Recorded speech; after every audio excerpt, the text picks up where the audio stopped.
Olá pessoal, aqui quem fala é o professor Rogério Mazzini. Eu estou gravando esse vídeo aqui no meu humilde escritório, na minha casa.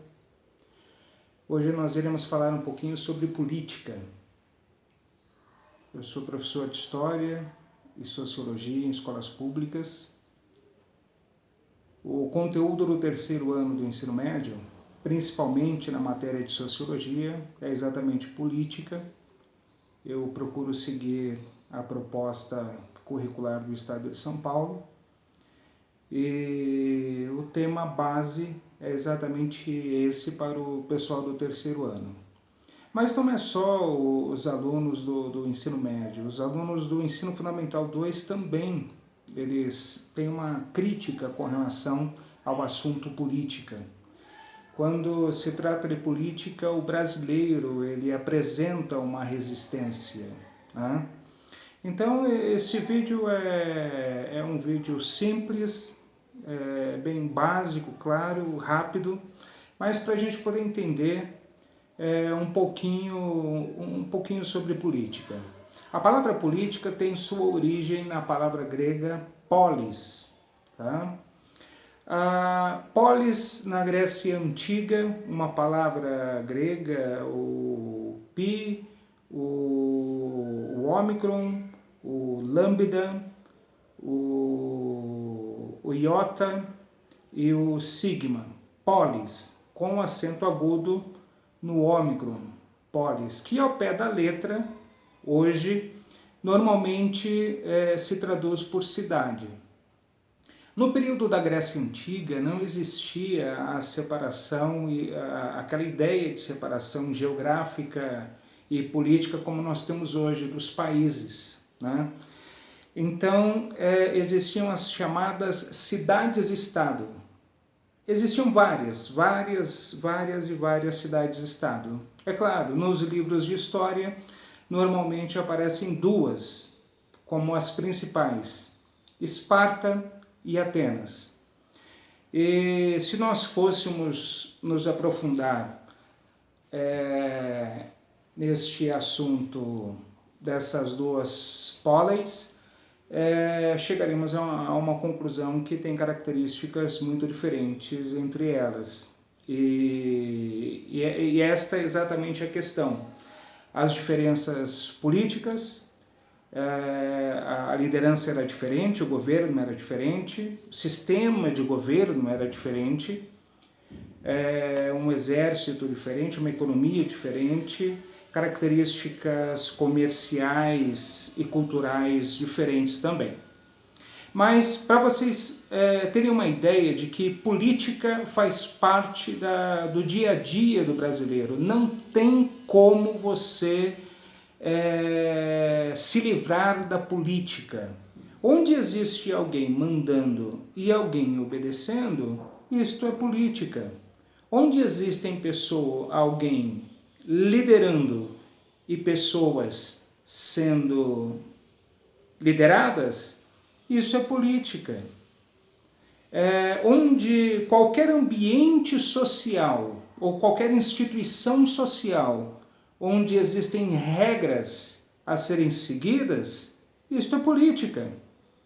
Dentro da sua casa, por exemplo, um adolescente, ele no final de semana ele vai para a balada e o pai determina o horário que ele tem que chegar. Ele não vai chegar a hora que ele quiser. Se existe um horário determinado, podemos chamar de que é a política familiar naquela casa.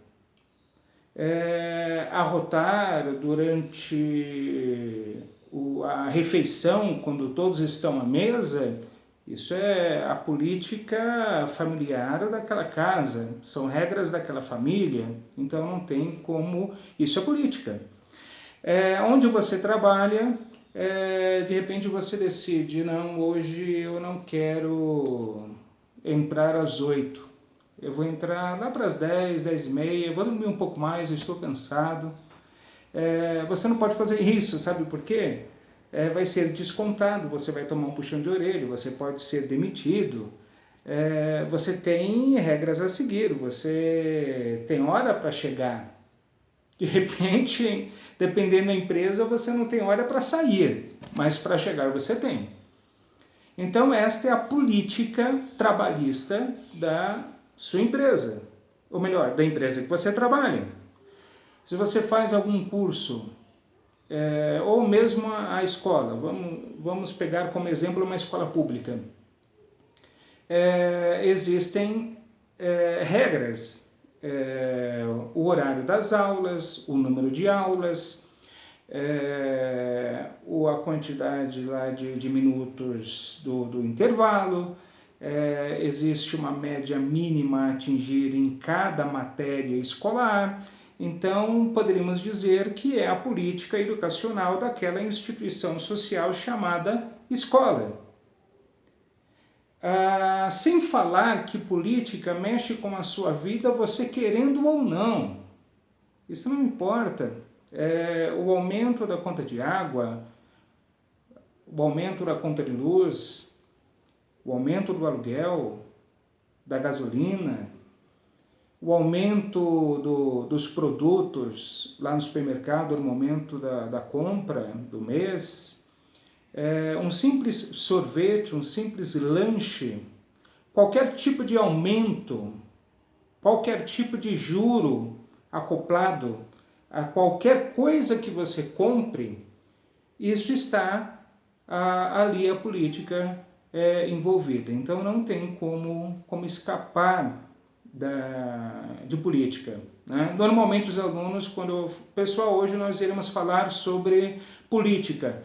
Professor, que assunto chato, política é coisa de ladrão, política é coisa de eleição, de ladrão, dessa roubalheira, eu não quero saber, esse assunto é muito chato. Tudo bem, eu não estou aqui para fazer você gostar de política. Eu só preciso que você compreenda um pouquinho como que isso funciona no seu dia a dia.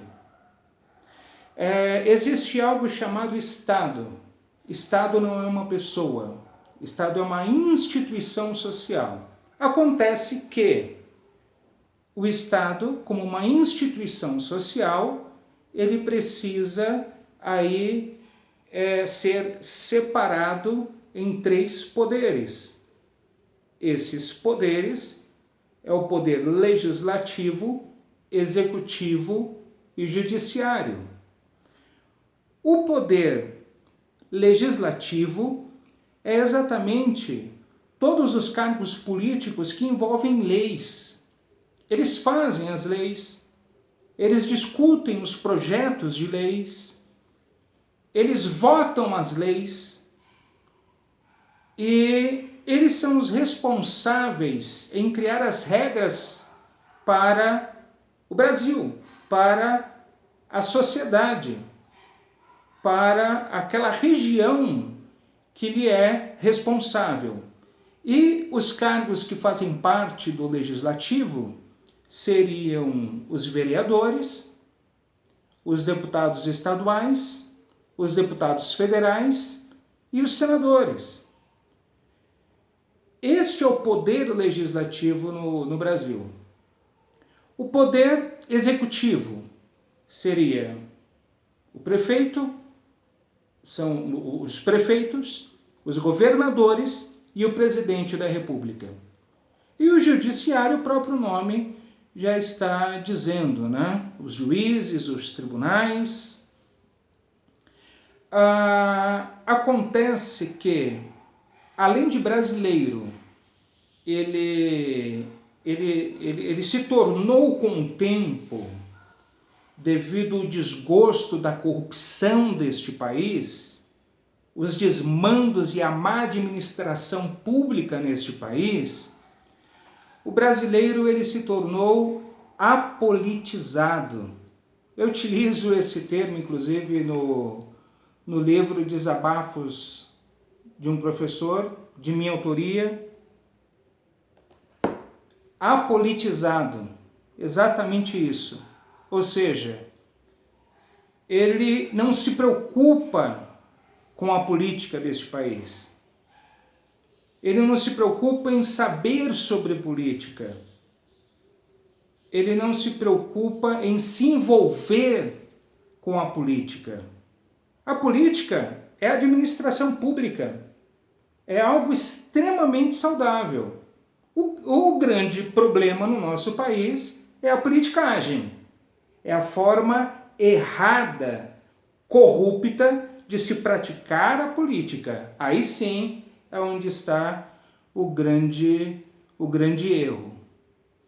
E vale a pena lembrar que o brasileiro ele está sempre preocupado com os cargos do executivo.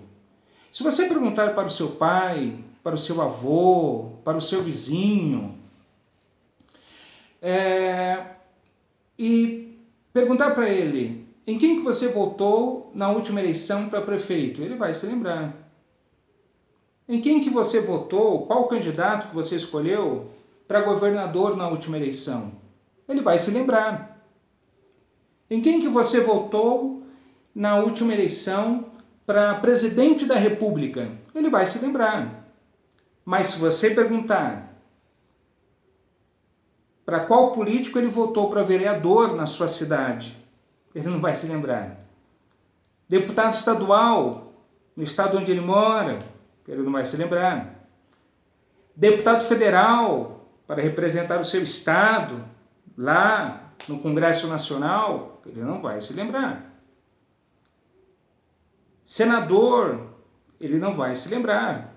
Mesmo que esse político tenha um mandato de 8 anos, ele não vai se lembrar. Sabe por quê?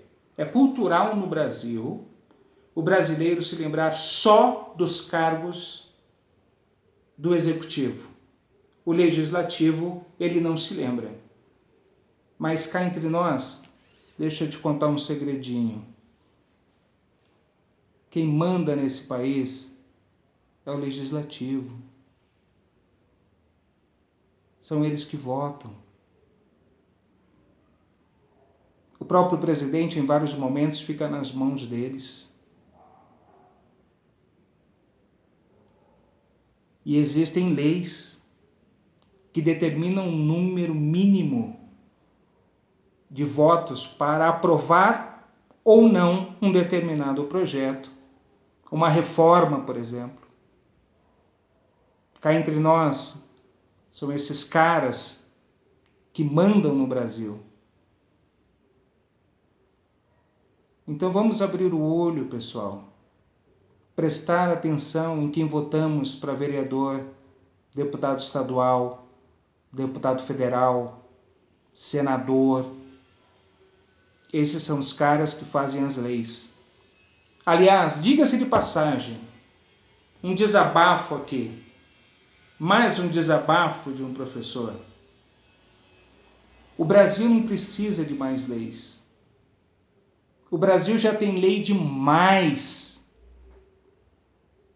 O Brasil precisa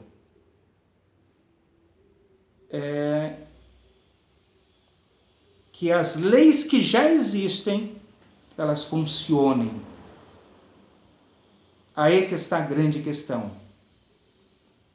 Em outros vídeos iremos falar sobre democracia, sobre cidadania. Hoje eu separei este momento para falarmos um pouco sobre política. Quando eu escrevi este livro, Desabafos de um Professor, pela editora Scortese, que tem por subtítulo aqui, Política e os Bastidores da Educação Pública, Seus Desafios e Hipocrisias. Um dos meus referenciais teóricos é exatamente esse cara aqui, ó, Paulo Prado. Interessante, a família dele era da elite brasileira, no começo do século XX, né? E eu tomei a liberdade de pegar um trecho do Retrato do Brasil, do Paulo Prado, querido historiador Paulo Prado, o Brasil de fato, isso está registrado no meu livro, na página 82. O Brasil de fato não progride, ele vive e cresce, como cresce e vive uma criança doente no lento desenvolvimento de um corpo mal organizado. O Brasil, ele cresce e vive como uma criança doente no lento desenvolvimento de um corpo mal organizado.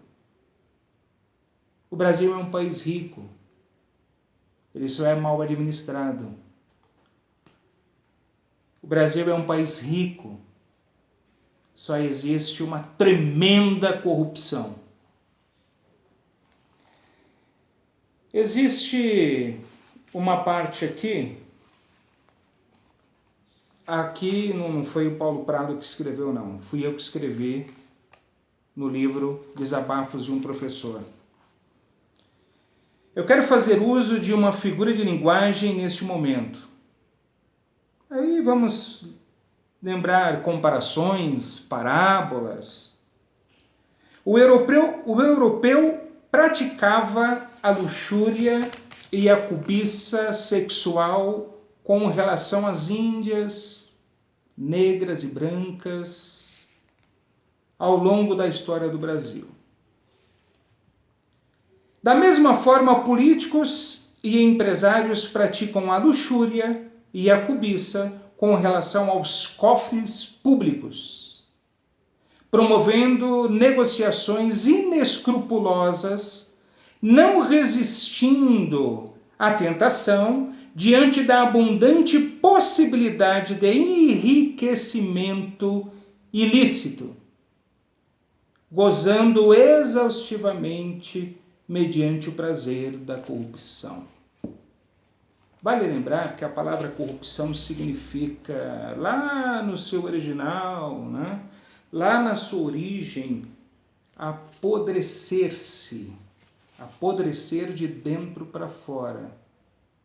É isso que lembra a palavra corrupção.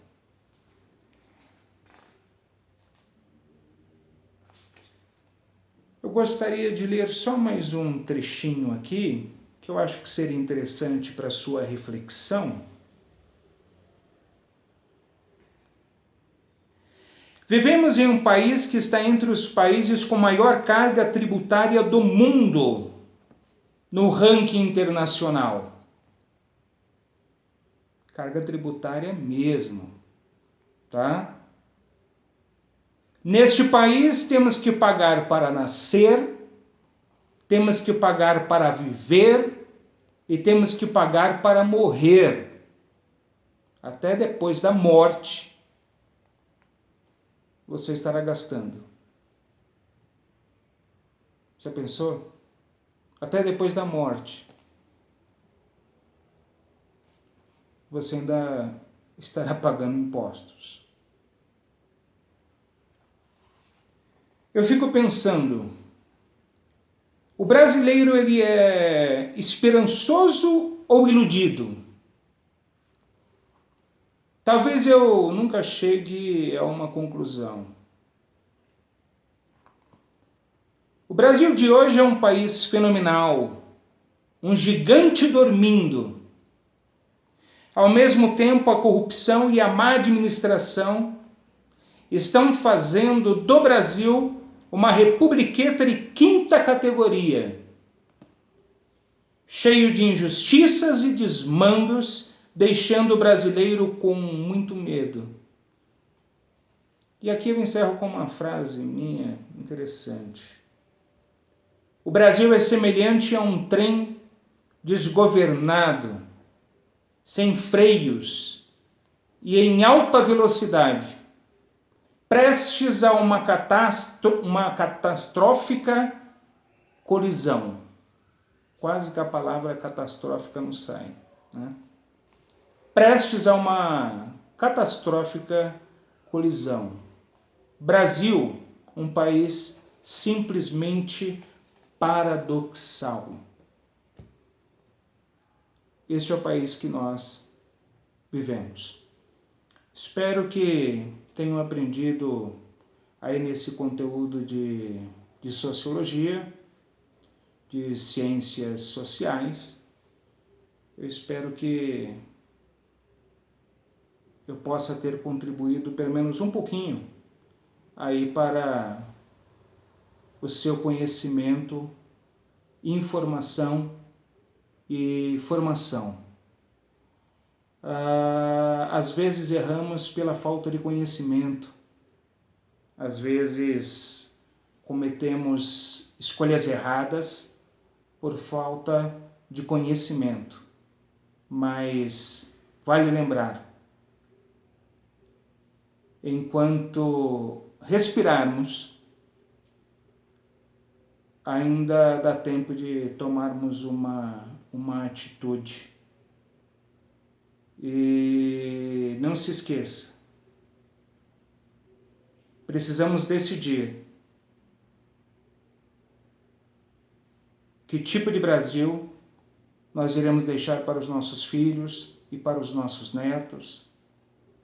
A minha geração, daqui a alguns anos, já não existirá mais. Já teremos partido dessa para outra. A grande questão é o que será dos nossos filhos e dos nossos netos e as próximas gerações. Será que existirá um Brasil para eles? Eu quero, em uma das aulas de história, essa semana mesmo, eu disse para os alunos, o brasileiro é mais ou menos como um boi. Eu sou de cidade, né? Eu sou nascido e criado na capital de São Paulo, mas vira e mexe, sempre que pode eu vou descansar em alguma fazenda, algum sítio de algum amigo, que algum conhecido trabalha e tal. E eu vi um boi desatolando um trator. Eu considero o brasileiro como um boi. Se o brasileiro soubesse a força que tem, ele nunca permitiria um ser humano colocar uma canga no pescoço dele e fazê-lo puxar 500 quilos, 1 tonelada, 1,5 toneladas. Ele iria se revoltar e não permitiria colocar peso nenhum e nem deixaria ninguém obrigado a puxar ou carregar peso. O brasileiro é mais ou menos isso. É como um boi. Ele não sabe a força que tem. É isso aí, pessoal. Por hoje é só. Tchau. Até a próxima.